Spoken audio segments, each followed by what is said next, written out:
এই পৃথিবীর আবেগ ভরা সবথেকে মিথ্যে কথাটা হলো তোমায় ছাড়া বাঁচবো না।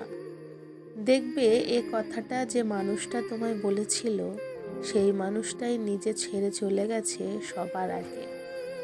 আসলে প্রেমে পড়ার পর প্রথম দিকের মুহূর্তগুলোতে মানুষ বেশি আবেগপ্রবণ থাকে। সেই মুহূর্তে আবেগ কন্ট্রোল করতে না পেরে এমন ভয়ঙ্কর কথাটা সে বলে দেয়।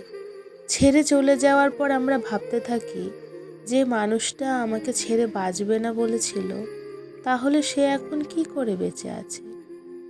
খুব স্বাভাবিক, তোমাকে ছাড়া বাঁচবো না এমন ভয়ঙ্কর কথাটা যে মানুষটা বলতে পারে, তোমাকে ছেড়ে নিজেকে বাঁচার সহজ সিদ্ধান্ত নেওয়াটাও তার কাছে খুব অস্বাভাবিক কিছু নয়। প্রেমে পড়ার পর মানুষ যে প্রতিশ্রুতিগুলো দেয় তা আসলে এক প্রকার মিথ্যা আবেগ।